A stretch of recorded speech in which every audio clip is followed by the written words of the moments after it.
Chemperi Nirmala higher secondary school 2025-26 അധ്യയന വർഷം +2 തലത്തിൽ ഉയർന്ന വിജയം കൈവരിച്ച കുട്ടികളെ ആദരിച്ചുകൊണ്ട് നിർമ്മല എക്സലൻഷ്യ പരിപാടി സംഘടിപ്പിച്ചു. ഇരിക്കൂർ MLA സജീവ് ജോസഫ് ഉദ്ഘാടനം ചെയ്തു. ഉന്നത വിജയം നേടിയ കുട്ടികൾക്ക് മൊമെന്റോയും എൻഡോമെന്റുകളും വിതരണം നടത്തി. 31 കുട്ടികൾ ഫുൾ A+ നേടി. 9 കുട്ടികൾക്ക് 5A+ ലഭിച്ചു. School manager reverend father Thomas Thayyil അധ്യക്ഷനായി. പ്രിൻസിപ്പൽ മാത്യു NV ആമുഖ പ്രഭാഷണം നടത്തി. Retired principal Sajeev CD, father Biju John, high school headmaster Joshi John, UP school headmistress Elsamma Joseph, PTA president Mathukutty Alex, mother PTA president Soji Manoj, ആൻഗ്രീസ് അനീഷ്, സ്റ്റാഫ് പ്രതിനിധി റഷീന ജോർജ് തുടങ്ങിയവർ സംസാരിച്ചു. അച്ഛൻ്റെ ഒരു ലീഡർഷിപ്പ് ഈ സ്കൂളിൻ്റെ കാര്യത്തിലും നമ്മുടെ ചെമ്പേരി ഫൊറോന നമ്മുടെ ചെമ്പേരി ബസലിക്കയുടെ കാര്യത്തിൽ മാത്രമല്ല ഈ നാടിൻ്റെ ആകെ സാമൂഹ്യ സാംസ്കാരിക മേഖലകളിൽ നമ്മുടെ വികസന രംഗത്തെല്ലാം വലിയ ഒരു മാറ്റമുണ്ടാക്കും എന്ന് ഞാൻ പ്രത്യാശിക്കുകയാണ്.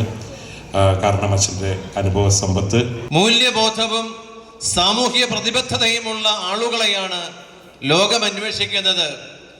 അങ്ങനെയുള്ളവർക്ക് ഇന്ന് ലോകത്തിൽ സ്പേസ് ഉള്ളൂ. അതല്ലെങ്കിൽ വെറും പ്രൊഫഷണലായി മാത്രം മാറി നമ്മൾ ഈ ലോകത്ത് അസ്തമിച്ച് തീർന്നുവെന്ന് വരാം.